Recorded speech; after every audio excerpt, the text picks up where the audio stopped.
de magia. Hasta vamos, ensayos muy, ¿cómo le diríamos? Que impactaban. Que cambiaban color. Cositas así. Y luego la máxima era que preparaban pólvora. Entonces, la pólvora es eso. Y luego, un martillazo, moles. Llevaban su trocito de sodio y lo metían en agua. ¿En sexto de primaria? Sí, pero eran los estudiantes de la secundaria. O sea, el profesor de secundaria que daba química dividía al grupo en equipos. Sí. Y cada equipo montaba un estuche con las prácticas y andaban por todas las primarias de Juárez, dando para motivar a los... una pequeña exhibición. Y de ahí fue cuando yo me impactaron. Entonces me acerqué con mi profesor de primaria y entonces pues ya dice, pues yo te puedo enseñar más fórmulas, pero te enseñaban fórmulas nomás así sin sentido. Entonces ya me dije, no, pues yo sí quiero seguir. Y desde entonces dije, voy a ser químico. ¿Ah, sí, químico? Desde ahí sí, pero sí, porque me gustó la palabra química. Ya ingresé a la secundaria, avancé, pero avancé nada más hasta segundo año. Por lo siguiente, porque cuando yo estaba a la mitad del segundo año de la primaria, mi papá pues consideró pertinente que teníamos que emigrar a Estados Unidos. Y ahí vamos toda la palomilla, pero nada más de Juárez o sea, al Paso. Entonces después yo pasé como 2 años en una high school, la Beller High School, ahí en El Paso. Entonces tú dices, bueno, ¿y por qué ya no se siguió? Y eso. Entonces ya no continué por la siguiente razón. O sea, por 2 puntos. Uno, que pues yo veía muy rara la situación en cuanto a mi ubicación, porque como que había una especie de selección. Entonces yo le pregunté al maestro que por qué. Bueno, en mi inglés mucho de esa. Dice, es que tú nunca vas a poder estudiar. Dice, tú eres de familia pobre y eres mexicano. Tenían a los niños. Sí, los que tenían pensado que estudiar y a los que no. Dice, no, pues tú nunca vas a estudiar. Dice, ¿para qué? Dice, tú terminando la high school, dices, pues te vas a ir a una fábrica o al ejército. Lo más seguro es que te vas al ejército. En cuanto cumplas 18 años y salgas de aquí, en automático te van a mandar llamar. Entonces yo platico con mi papá, oiga, papá, yo quiero seguir estudiando. Y claro, me están diciendo que pues, no entro en esos planes y que en cuanto termine la high school pues me van a mandar al ejército. Ya se quedó muy pensativo. Yo creo que mi papá, más bien le llamó la atención el problema del ejército, porque en esa época estaba pero durísimo lo de Vietnam. Entonces pues era casi seguro que todo chamaco que no quería estudiar se lo levantaban y vas para allá. Y entonces me dijo mi papá, ¿qué quieres hacer entonces, mijo? Yo pues me quiero regresar a Juárez a terminar la secundaria y la preparatoria, porque ya para esa época ya habían pasado año y medio. Y entonces todos mis compañeros que estaban conmigo en la secundaria, pues yo todavía tenía nexos con eso y ellos ya estaban en la prepa. Y ellos ya tenían planes de irse a estudiar a esto, lo otro, y yo entonces me sentía raro. Pues déjeme regresar a Juárez, ¿no? Terminar la secundaria y la prepa, y ya terminando la secundaria y la prepa, pues ya busco una beca acá para estudiar. Entonces ya regresé a Juárez. ¿Con toda la familia? No, yo solo. No, pues no digo que no era más que una línea. Sí, pero... No, yo iba de todos modos, yo vivía en El Paso. Y en carro. Sí, pues en camión. Es más, te aseguro que hacía yo menos tiempo. Hacía yo el tiempo que hago yo de aquí a Tepozotlán. Porque eran poblaciones muy pequeñitas. Entonces las vías pues, exageradamente buenas. O sea, entonces todo se desplazaba muy fácilmente. Entonces yo iba realmente vivía ahí en El Paso, pero mi secundaria preparatoria la terminé en Juárez. Y de ahí pues ya terminé de enamorarme más de las cuestiones de la química. Y terminando la prepa, pues empezamos a ver las cuestiones económicas para estudiar en Estados Unidos, pues mi papá era panadero, entonces no. Apenas, y luego éramos 9 hermanos, nada más. Apenas ahí nos la llevábamos y pues también teníamos que trabajar, mis hermanos, los que me venían de mí, los 2 que me siguen y yo, para más o menos sostener o apoyar ahí para la casa. Entonces, terminando la prepa, pues ya todos mis compañeros, pues uno que a Guadalajara, otro que a Monterrey, otros que a México. Pero usted tenía Chihuahua. parientes en la Ciudad de México como para que los Sí. quedaran. Hermanos de, hermanas sí, de mi bueno, papá, sí. o sea, dos hermanas. Y en esa época no había tantas universidades, las cosas eran muy vagas, o sea, lo más era Monterrey, en Chihuahua, Ciudades ya estaba la grandes, universidad, pero eran 3, 4 carreras, o sea, vamos, no tenían el empuje que ahora tiene. Y química, pues la posibilidad de química nada más eran 2 lugares, aquí en la Ciudad de México o Monterrey. Sí. Y entonces, pues, dije, bueno, pues a mí en esa época la Ciudad de México me sonaba así, una cosa, o sea, hermosa, y más porque fue la época de las Olimpiadas. Sí. Era la época de las Olimpiadas y me tocó andar por acá de metiche con... Déjame, ahorita después le cuelgo, después le cuento esto a mi hijo. Luego te llamo. Entonces, pues Y ya caí a hacer el en la examen a la UNAM. UNAM. Sí, así. Ajá. Ya me vine a vivir con las tías y a estudiar química en facultad de Bueno, química. pues así se entiende que los padres dicen, pues está con, Sí, con las tías, entonces. Pues caí en familia. Sí. Ay, qué bueno. Y Sí. con unas tías que me quieren, todavía viven, pero exagerados, son como su hijo. Entonces siempre muy bien atendido, muy bien cuidado. Y en Ciudad Universitaria, cuando estaba, pues Ay, sí era una ellos ciudad. vivían aquí en Naucalpan, entonces yo tenía que ir desde Naucalpan. Pero no te asustes, pues yo hacía media hora en esa época. Acuérdate que estamos hablando yo ingresé hasta el 69, porque el 68 pues, estuvo cerrado y parte del 69, entonces, aunque yo había terminado, estuve un año sin... De todas Bueno, pues, formas, todo el mundo. que se tomaba Hasta que yo perdí, 1 o 2 camiones. En ¿no? realidad yo perdí 2 años, bueno, dice que perdí 2 años en lo que me fui estuve en Estados Unidos, y luego el año que se tuvo que quedar, que se tuvo uno que quedar aquí. Sí, pero Estados Unidos, pues, no, la ventaja fue que pues, aprendí algo al inglés. Entonces, pues ya, ayudó un poquito. Ok, sí. Y luego, pues aquí estuvo estudiando en Ciudad Universitaria Ahí y estuvimos. atravesando igual toda la ciudad. Atravesando, pero pues era temprano, salía a las 5 de la mañana, porque tenía clase a las 7, llegaba muy bien, ya regresaba hasta en la noche, y pues era todo Y el allá día. comía, Allá era todo, y Ajá. también me echaba mis dormiditas ahí en la tarde yendo sardinas, y ahí, y así transcurrieron. Y luego 4 durante años. la carrera, ¿cuándo fue que usted supo que lo que le gustaba era la química orgánica? Desde que cursé el primer curso? Es el número 1. ¿Sí? Desde ahí dije, De aquí soy, dijo, eso es lo que a mí me gusta. Pero me gustaba como materia, no quería yo ser no pensaba ni ser profesor, ni yo dije, voy a terminar la carrera, terminando, dije, porque yo ya tenía también el green card, me regreso a Estados Unidos, ya no iba a haber problema del ejército, como ya soy universitario, o si me lleva el ejército, pues no me va a mandar al frente, no me va a poner ahí en algún lavatorio. Entonces era mi idea, realmente recibirme y luego ya regresar, pero no quedarme en México, sino quedarme Todavía su familia vivía en El Paso.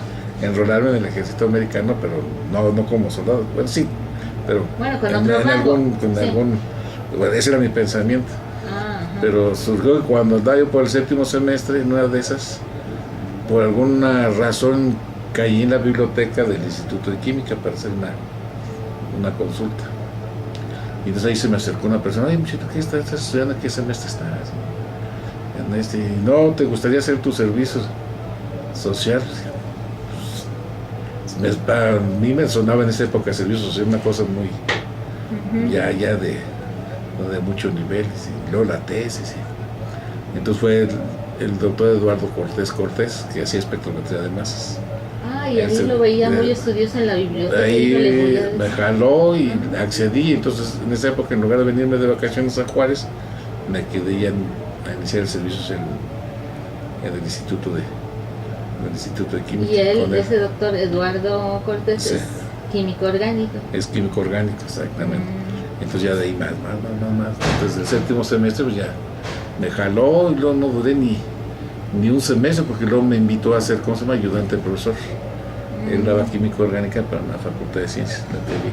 Ay, la Facultad Entonces de me Ciencias, pidió sí. que si lo apoyaba como ayudante, ¿no? Pues como profesor de laboratorio. Ay, ¿en qué, De ahí empiezo en ¿y en orgánica. qué semestre iba cuando usted empezó? Estaba a estudiar? terminando el séptimo semestre, sí. O sea, pues por lo que Sí, ya son 44 años sí. de antigüedad. Sí, Sí, los 44 se cumplió ya primero de este año, de este mes. El primero, agosto de octubre, del primero de octubre cumplí 44 años de antigüedad. Sí.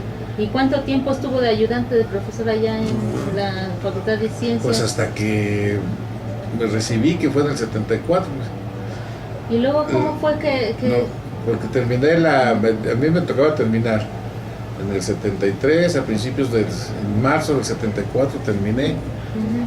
Y luego me hicieron el cambio y luego, pues luego decidí, pues ahora vas para adentro para la maestría. Y yo, ahí va para adentro, mirando pues yo ni lo pensaba, casi era, ¿Ah, sí? me fueron. Ah, sí, me se encontró fueron, una sí. gente que lo fue guiando. Él. Y lo más porque en esa época surgió un programa dentro de la UNAM que le llamaron Programa de Formación de Personal Académico, porque en esa época la gente no quería quedarse como académico, ni como investigador, ni como profesor, sino que la mayoría buscaban la industria. Obviamente pues yo creo que las oportunidades en esa época eran mayores en todos los sentidos, de ubicarse y también económicamente hablando.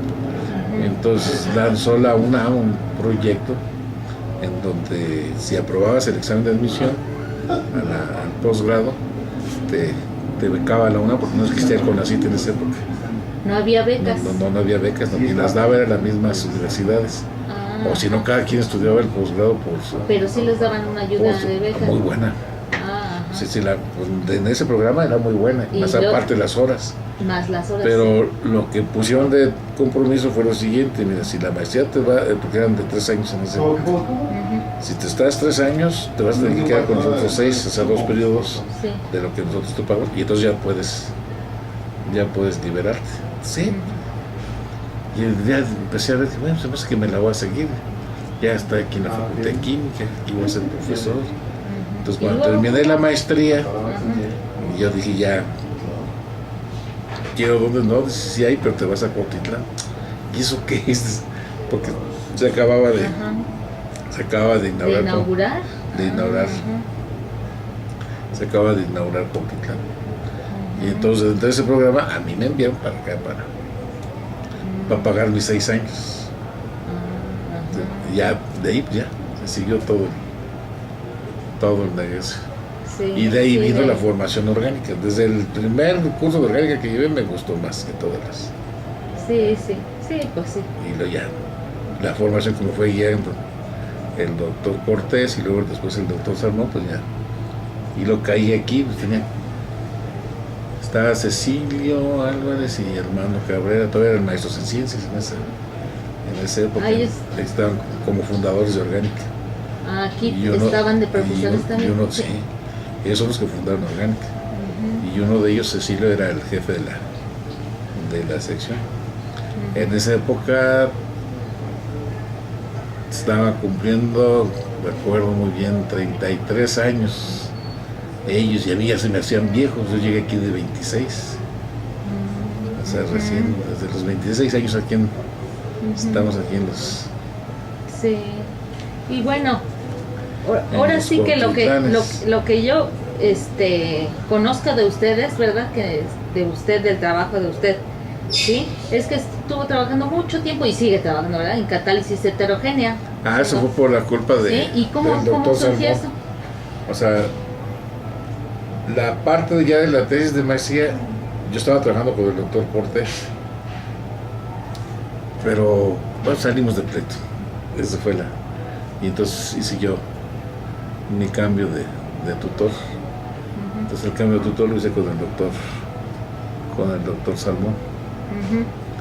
Y el doctor Salmón en ese tiempo se estaba dedicando a hacer catálisis heterogénea, y estaba haciendo apenas sus pininitos sobre el uso de esta arcilla como catalizador. De la bentonita. Y entonces ese fue el tema de su... De maestría, de doctorado, y durante muchísimos años, hasta como por el 2002, 2001, fines del 2001, principios del 2002, porque para esa época, del 2001-2002, pues ya teníamos un número, unas 60 publicaciones relacionadas con eso. Y entonces hubo un editor de una revista, el Research Trends, entonces me mandó a mí una invitación, oiga, nos gustaría que hiciera, ¿cómo se llama?, un review relacionado con catálisis heterogénea, con arcilla, pero todo orientado a química heterocíclica. Y al hacer el review, pues también tienes que complementar la literatura haciendo una revisión exhaustiva. Y al hacer la revisión me encontré un artículo de Paul Anastas del 2001. Es que Paul Anastas es el papá, o sea, que marca ¿cómo se llama? El artículo desde el Journal de la Applied Catalysis, precisamente 2001. No me acuerdo del volumen, pero más dice que es desde el 2001. Y el título del artículo dice que la catálisis es el pilar fundamental de la química verde. O sea, a mí me llamó la atención. ¿Cómo está? ¿Qué es eso de química verde? Entonces, al leer el artículo, o sea, más que de investigación, era una especie de compilación filosófica de la catálisis, de lo que ya eran los 12 principios de la química verde. Porque ya con la química verde ya tenían desde el 90. Desde 1990 es cuando realmente surge el concepto de química verde, la filosofía. Y en el 94 se dan a conocer los 12 principios, o sea, el protocolo. Entonces ellos ya traían trabajo del 4, ponle tú, para el 2001 que sale, eran ya 7 años. Entonces pues, tenía un tratamiento, pero muy bonito de la importancia de la catálisis para lo que es el protocolo de la química verde. Entonces, ya al leerlo, dije, pues entonces yo soy químico verde. Y entonces ya me convertí en químico. Pero ya no nada más la catálisis, porque la química verde, su protocolo implica 12 principios. Uno de ellos es el 9, que es la catálisis. Entonces ahora si ya, aparte de nada más el 9, tú te arropas con todos los demás, es cuando tú ya estás involucrándote en este tipo de... Bueno, para fines de divulgación, podríamos poner que la química verde, pues es la química sostenible. Deja, porque hay mucha filosofía, bueno, hay mucho malentendido en la gente. Ojalá ya fuese una química sostenible, ojalá. Porque lo primero que tiene que aprender es los conceptos. Punto número 1, que la palabra sustentabilidad no existe en el diccionario. Y ya es que todo el mundo dice que es sustentable. No podemos llamarlo química sustentable. Menos, está peor. Sustentable, porque eso no existe. Ni podemos suplicar. Ahora, se usa mucho, entonces dicen, a base de que tanto usas un término, tarde o temprano va a ser aceptado. Pero eso es nada más en México. Si tú sabes, en México, todos los demás países de habla hispana, para todos ellos se expresan en función de sostenibilidad, ¿sí? Sostenible. ¿Por qué? Porque la UNESCO, que es la rama de la ONU, donde se arropa toda la parte científica, educativa, o sea, toda esa área, tiene 6 idiomas oficiales, y dentro de ellos está el español.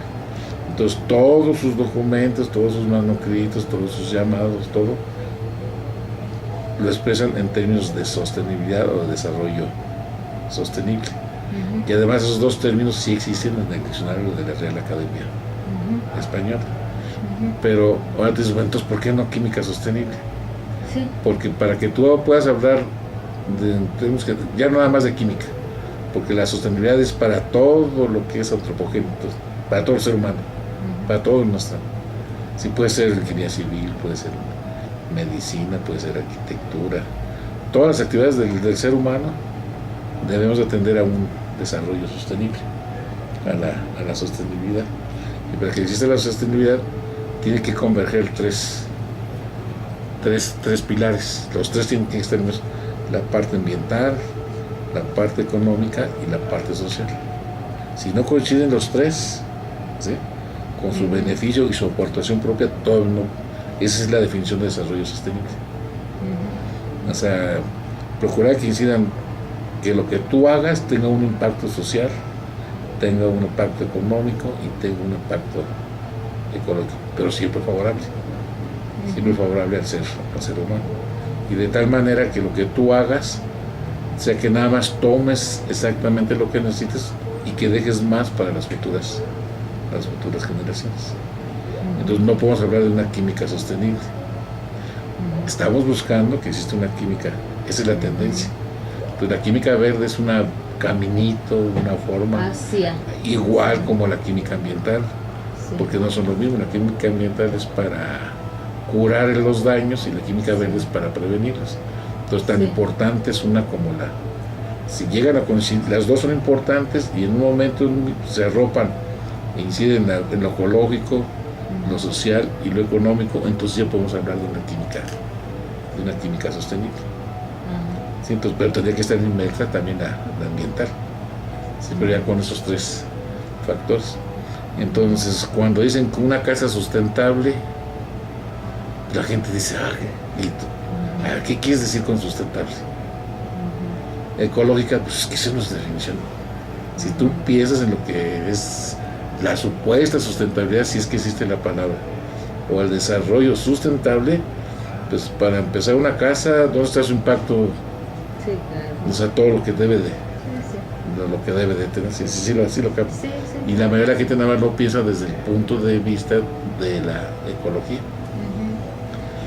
Y sobre lo que usted está trabajando en química orgánica verde, entiendo que pues vemos que pues la catálisis heterogénea que había estado haciendo durante tantos años entra ahí. Si tú haces catálisis, ya tienes una palomita de química verde. ¿Sí? Y tienes que buscar a incrementarle las palomitas hasta 12.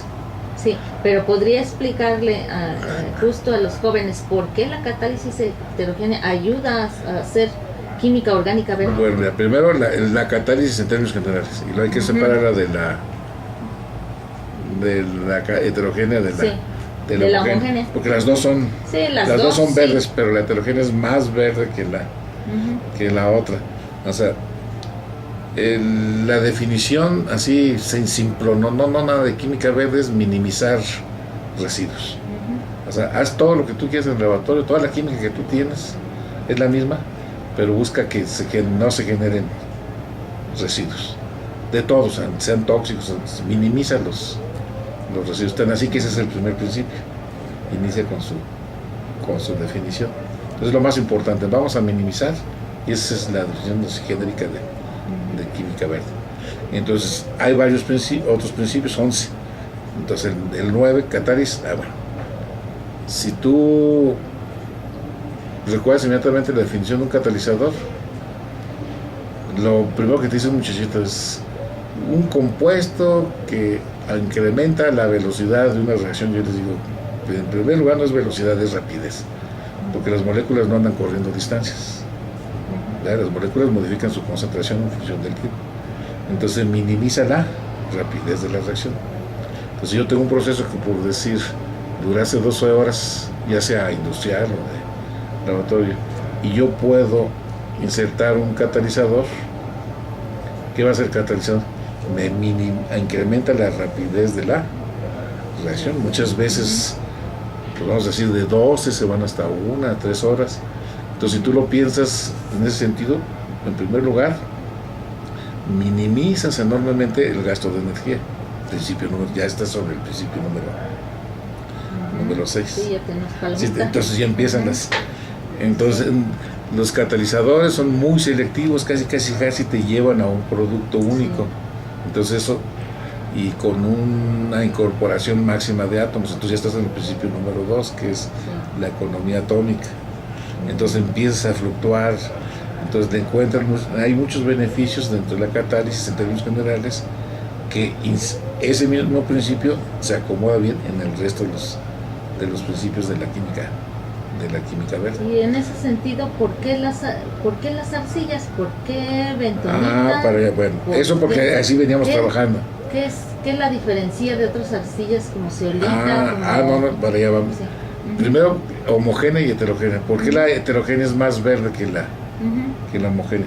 Y la homogénea, el mismo nombre no lo dice, el catalizador se homogeneizó en la disolución del caldo de reacción. Sí, no hay otra. Entonces, cuando yo tengo que purificar, necesito de más pasos para separar, purificar el producto y tener que aislar el catalizador. Y si yo lo comparo con la catálisis heterogénea, sin una simple filtración, y yo ya eliminé el catalizador. ¿Sí? Entonces me ahorro N pasos, ¿sí?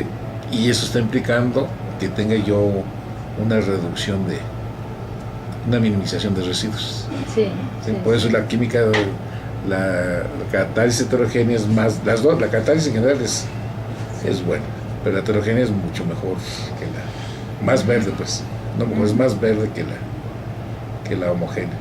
Y luego hay otro tipo de catálisis muy bonitas, la organocatálisis, la biocatálisis. Entonces se pone el panorama muy interesante. Entonces ahí entra toda la parte de enzimas. Las enzimas son... Pues sí, pero son caras. Bueno, pero nosotros, yo siempre les hago la analogía a los muchachos, a ver, ya cuando revisamos todos los 12 principios y le captaron, digo, ahora vete tú como ser humano. Minimizamos residuos, somos biodegradables, que es otro de los principios. ¿Sí? Somos materias primas renovables. Empezamos a analizar y los 12 principios inciden en los seres vivos. Digamos, es de alguna manera como lo ideal de la química verde, que se pudiesen cumplir los 12. Pero no es obligación. La química verde nada más dice, trata de cubrir el mayor número de principios. Okay. Bueno, y entonces, ¿por qué bentonita? Porque nosotros trabajábamos con una arcilla. ¿Sí te acuerdas? Es nuestra historia. Sí. Ahora, ¿por qué bentonitas? No fortuitamente tenían que ser bentonitas. ¿No eran conocidas? Aluminosilicatos. Materiales aluminosilicados, como tú dijiste, zeolitas. ¿Por qué también? Lo que pasa es que nosotros empezamos con esta arcilla bentonítica. ¿Sí? O sea, no es una sola bentonita, hay muchas bentonitas, Pues sí, depende de nada más con que tú cambies de lugar, ya, aunque tú tienes la definición de bentonita. Bentonita, que es suelo que tenga cuando menos 40% de morillonita. Y ya, con eso ya es una, ¿cómo se llama? Ya es una bentonita. Pero luego las mormoritas no todas son iguales, porque tú piensas en un aluminosilicato y luego diferentes composiciones de algunos elementos que no son iguales. Sí, me parece que la bentonita tiene un poco como de, inclusive puede tener metales, ¿no? Tiene metales, sí. Que no tienen las zeolitas. Las zeolitas, sí. Pero todos son aluminosilicatos. Sí. Y todos tienen propiedades catalíticas, entonces realmente pero diferentes, ¿no? Tú puedes hacer química verde con zeolitas, ¿por qué no? Lo que sé que para nosotros es más cómodo porque ya la conocemos y porque tenemos hijos,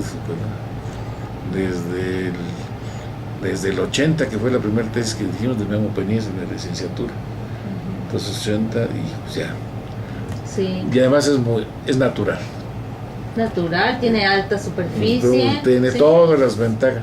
Y luego es renovable, no se satura como otras. Y económica, tiene virtudes enormes. Y luego tenemos hasta una composición aquí donde está una arcilla y luego sobre la arcilla montamos las dos manos del fresco de Miguel Ángel, la de Dios y la de Adán en el momento de la creación. ¿Por qué? Porque sí es cierto, el hombre es hecho de barro, pero lo que nos han puesto a pensar que no es que nos moldearon con barro, sino que el barro, las arcillas, fungieron como catalizadores de los elementos, los de moléculas, los biomonómeros, los de biopolímeros, para dar origen a la vida. Tan así que hay una teoría de Bernard de 1951 donde dice que el origen de la vida tiene que estar dado por las arcillas como catalizadores en el fondo del mar, en el fondo del agua. Entonces, pues las arcillas es el barro que nosotros tenemos, es una bentonita, es una morillonita. Entonces, como iniciamos nosotros, por ahí veníamos, pues sí, ¿para qué nos salimos si nos funciona re bien? Y luego hace como 25 años compré un costal de 50 kilos, me costó 50 pesos y todavía tengo allí, porque son cantidades mínimas. Sí, claro. O sea que ese sí ya lo tienen súper caracterizado. Súper, sí, bien. Bueno, yo sé que bien ustedes, agarradito en la mano. y por ahí también de la química, sobre la química verde, pues han trabajado con diferentes fuentes de energía, ¿no? Ese es el ¿también? principio número 6.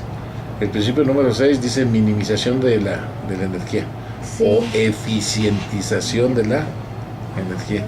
Entonces, pero luego ahí nos critican, dicen, esos aparatitos tienen que ver con corriente eléctrica, y para generar la corriente eléctrica pues necesita petróleo. O sea, a ver, un momento, no nada más podemos generar corriente eléctrica con petróleo, hay fuentes pues energéticas. Sí, puede ser. Pues la eólica, claro, o la luz del sol. Entonces, desde ahí tendría que venir. Sí.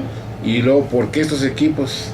Porque estos equipos tienen la ventaja, independientemente vamos a suponer que ya tienes controlada la corriente eléctrica, que viene de fuentes renovables, ya no es del petróleo, de biocombustible. Sí, ¿nos puedes decir qué tipo de fuentes de energía están utilizando en su laboratorio para hacer la fuente de energía es la eléctrica, pero luego canalizada a equipos que bajo sus propiedades, su fundamento, su fenómeno, favorecen el incremento de la rapidez de las reacciones. Sí, entonces, incides ya sobre un microondas, pero con la corriente eléctrica que viene renovable. Sí, pero pues es lo que nos falta. Pero le inciden a la reacción y luego energía de microondas. Las microondas tienen una peculiaridad que hacen que las reacciones se aceleren. El ultrasonido tiene otro principio, otro fenómeno que hace que interaccionen, y entonces las reacciones se ven más. Muchas reacciones que antes se hacían en cosa de 12 horas, 5, nosotros ya las podemos realizar en segundos. Sí, y sin usar estas fuentes de energía para poder hacer más rápidas las reacciones, ¿cómo se hacían antes? Pues lo clásico, primero calentando ahí. Con mecheros. Yo así, cuando un mechero que si no les corto las orejas, yo sí hago muchos corajes acá porque no entienden los maestros, no entienden nuestros funcionarios que esa química ya es obsoleta, que los muchachos ya tienen que estar en otra dimensión, en otra frecuencia. Y pues hay muchas alternativas. Aquí tenemos la opción del ultrasonido, irradiación infrarroja, microondas, y muy reciente está la triboquímica. Esto. Pero es que este es muy antiguo, pues es así nacieron los primeros experimentos de química. O sea, la química del molcajete. Pero vamos, ese es el fundamento. Pero nosotros contamos con equipos especializados para hacer con moliendas, y eso es muy importante porque tú eres QFB, sabes mucho de farmacia y debes conocer a la industria.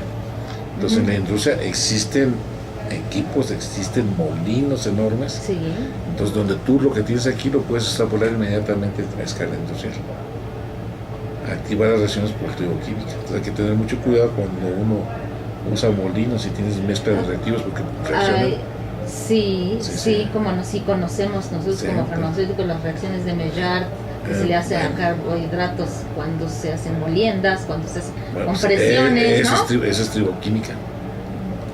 ¿Cómo? Triboquímica. O mecanoquímica. Tribos de fricción en alemán. O mecanoquímica. Yo siento que es lo más moderno por el Pero tipo de ¿y aquí equipos. en el laboratorio cómo se puede hacer?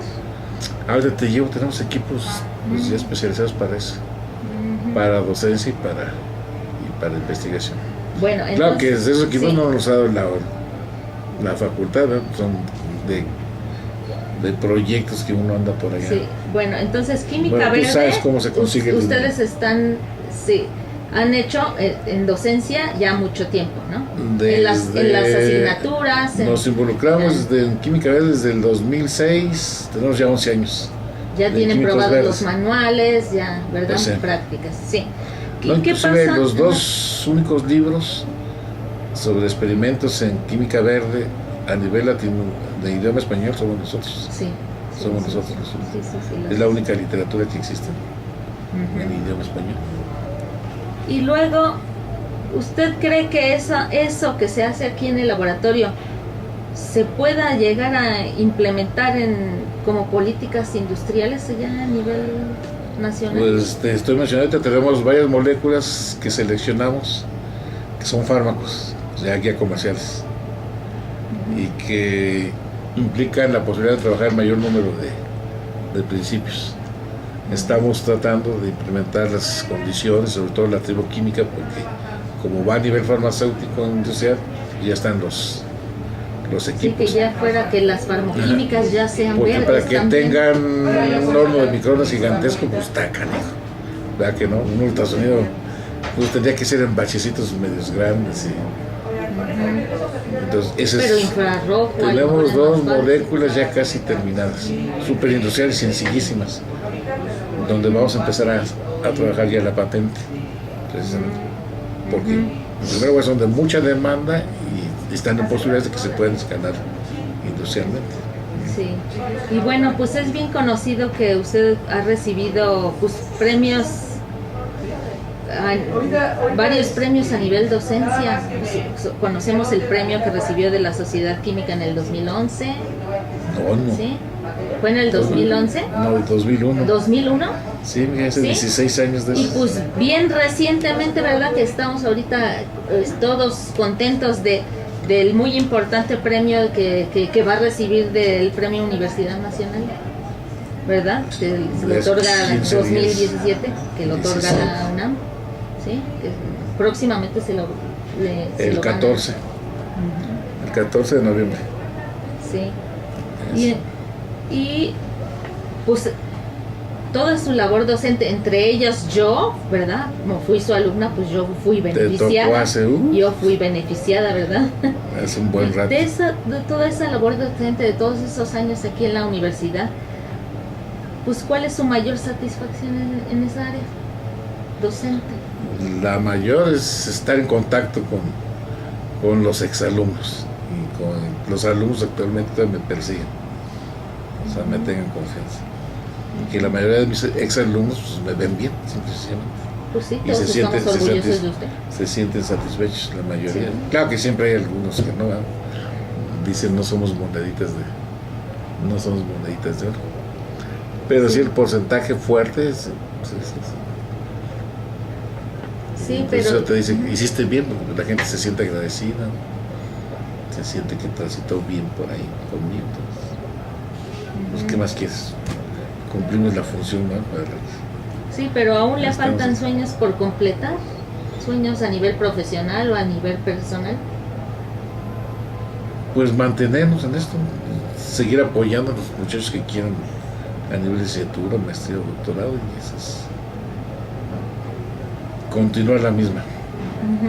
Continuar con independientemente de lo que venga, pero simplemente mantenerse en esa línea. Sí. Y fuera de todo el plano profesional, ¿qué le gusta a usted hacer en su tiempo libre? En mi tiempo libre, mis nietos. ¿Cuántos nietos tiene? 5. 5. O sea, uno de ellos ya tiene 21 años. 21 ya años. Tiene 21 años, ya abuelo a bisabuelo, ya. Cualquier momento me da la sorpresa. Y luego otro de 14. Entonces le gusta estar con la luego familia. las 2 princesas de 11, de mi hija y de mi hijo. Y el chiquitillo de 4 años. El René, que se llama también René. Solo por último, yo quisiera ver si usted le quisiera dar algún mensaje a los jóvenes lectores de licenciatura. A los jóvenes lectores de... Sí. Simplemente que la vida es muy bonita si uno se comporta, si uno es, a lo mejor está mal que lo diga, pero yo quiero ser de las personas más honestas. No soy religioso, soy ateo, gracias a Dios, y creo que a pesar de que soy ateo me comporto mucho mejor que los que dicen que ay Dios santo de mi vida y mi corazón. Simplemente es honestidad y trabajo. Sí, eso, valores que se han perdido. Y yo afortunadamente crecí en una familia de muchos valores. Y la que tengo actualmente es la conforman mis hijos y los nietos, pues creo que la cosa está muy bonita.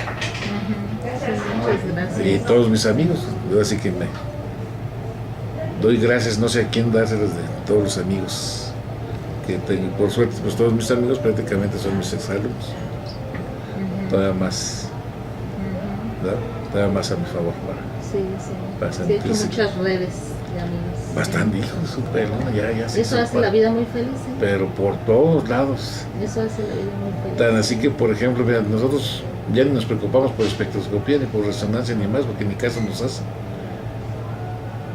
Pero donde yo mandemos nuestras muestras, en menos de una semana ya nos las regresan sin cobrarnos y sin nada, en la red y por muchos lugares, ¿no?